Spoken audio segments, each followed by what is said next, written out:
Pancasila. Satu. Ketuhanan yang Maha Esa. Ibu yang Ibu muliakan. Upacara hari ini semoga menjadi kenangan. Warahmatullahi wabarakatuh.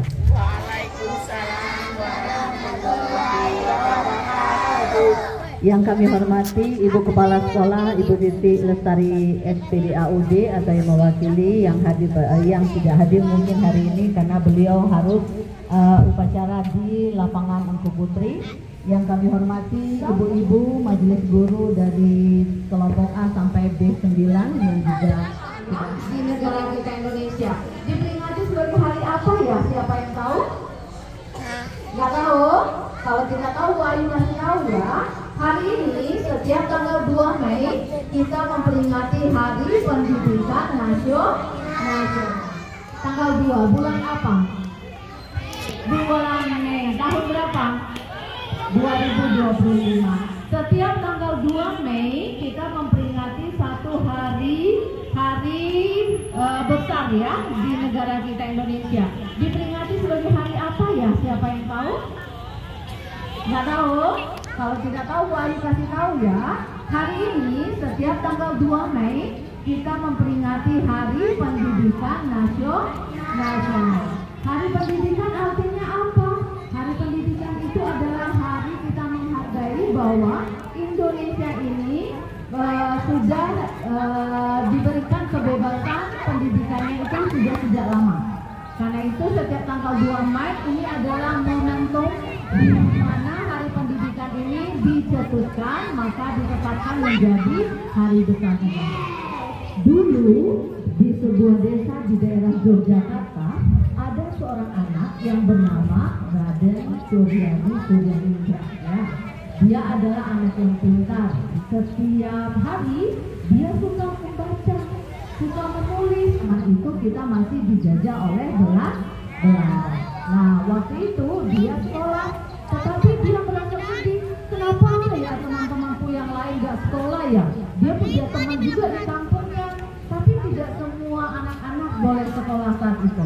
Yang boleh sekolah saat itu hanya orang-orang yang kaya saja, atau anak demang, atau anak bupati, atau anak residen, hanya itu.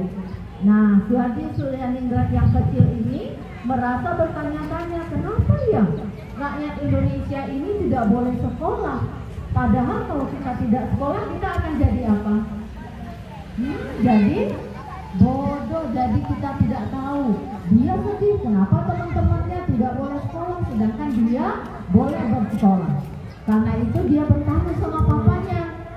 Tanya sama papanya, Papa, kenapa teman-teman saya tidak boleh sekolah? Terus papanya bilang, anakku, teman-temanmu tidak bisa sekolah karena negara kita saat ini sudah dijajah oleh Belanda.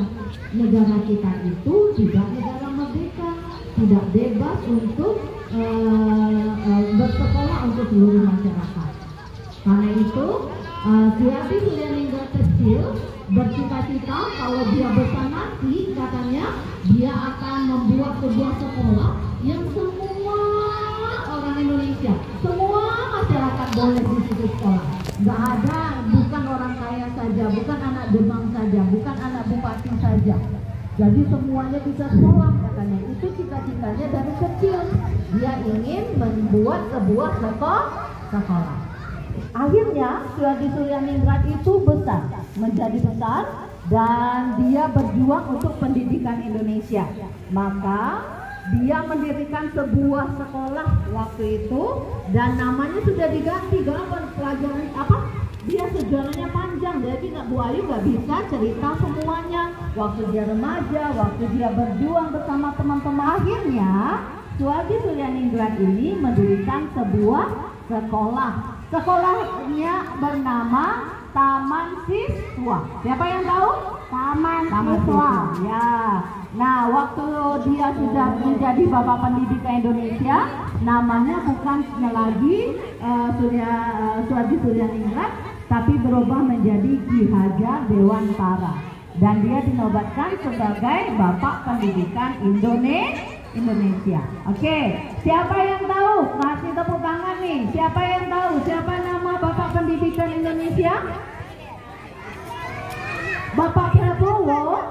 Wah, Bapak Prabowo itu Bapak Presiden kita. Berarti nggak dengar kata Bu Ayu. Siapa yang tahu nama Bapak Pendidikan Indonesia? Iya, betul. Tepuk tangan. Siapa namanya? Hah? Hanum, yuk sini Hanum. Tepuk tangan untuk Hanum. Hah? Oh, Sanum yang hebat. Tos dulu. Sanum dengar Bu Ayu. Siapa nama Bapak Pendidikan Indonesia? Sanum.